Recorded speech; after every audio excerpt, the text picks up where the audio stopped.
Սիրելի հետևորդներ, այսօր Միլայի խոհանոցում կպատրաստենք թարխունով, յուրահատուկ թանձրուկով արտակարգ համեղաղցան, որը շատ հեշտ է պատրաստվում ու շատ քիչ բաղադրիչներով։ Եկեք սկսենք։ Մեզ հարկավոր է թարխուն, կիտրուն, կարելի է փոխարինել լայմով, չերի լոլիկ, աղի պանիր, ինձ մոտ ոչխարի պանիր է։ Այս աղցանի ամենակարևորը թանձրուկն է, որը միասին կպատրաստենք։ Մեզ հարցածը ցույց կտամ ընթացքում։ Թարմ, հյութեղ թարխունի տերևները առանձնացնում ենք։ Աղցանամանի տակ տարածում ենք թարխունի հյութեղ տերևները։ Սա մեր կանաչու հիմքն է, որը յուրաքանչյուր աղցանի մեջ պիտի բավականին շատ լինի, գերակշռող, դոմինանտ բաղադրիչն է։ Այսպես։ Ցողունը մեզ հարկավոր չէ։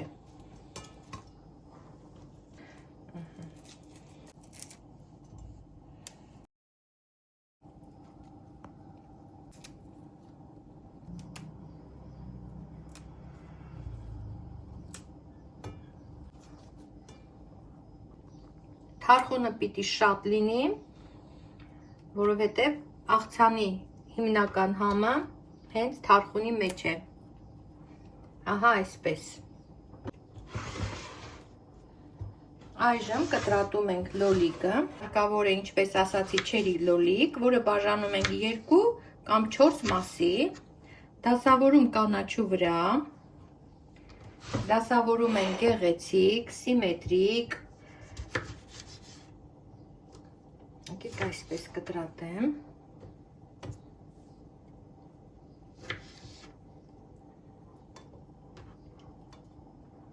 Միայն եզրերով չէ, որ կտրատում եմ, կդնեմ նաև այսպես,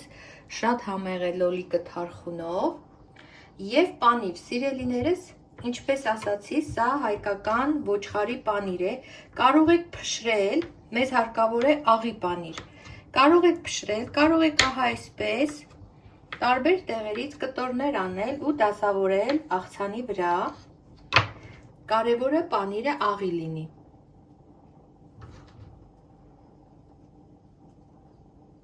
Եթե պանիր շատ եք սիրում, շատ լցրեք,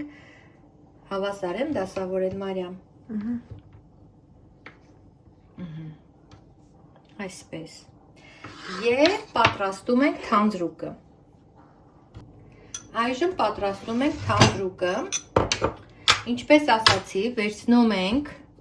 գետնանուշի այս կարագը, մի լավ գթալ վերցնում ենք, սա թեյի գթալ եմ, մի քիչ եմ ավելացնում,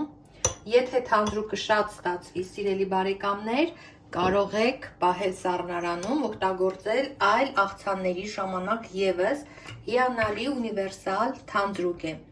Վրան ավելացնում եմ ձիթապտղի յուղ, քամում ենք վրան կիտրուն կամ լայմ, ինչպես ասացի,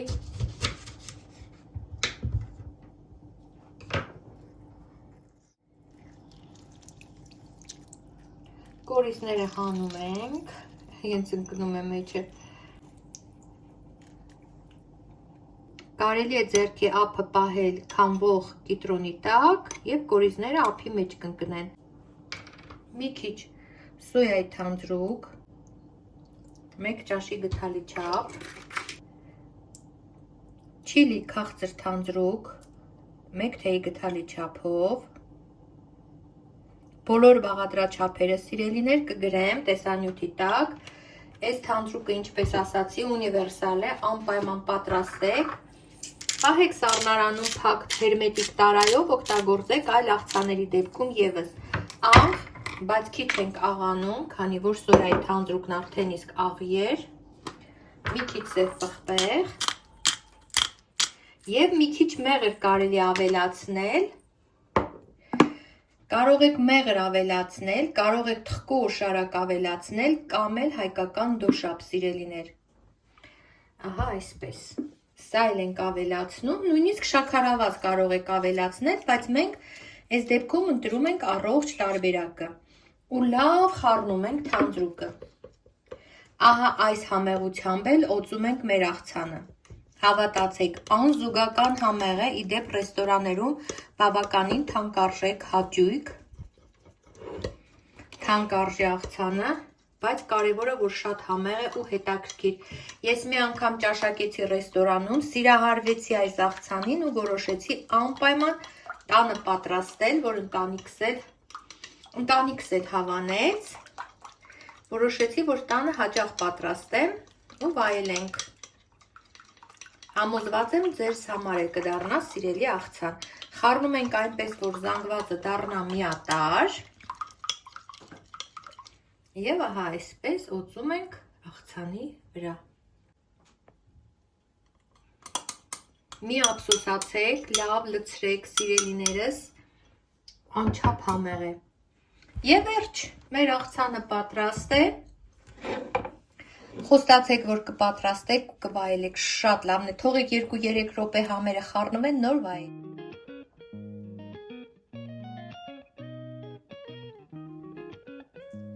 Փորձելու ժամանակն է։ Աշխատում ենք ամեն ինչից վերցնել պատառաքաղի վրա, այդ թվում և սոուսից։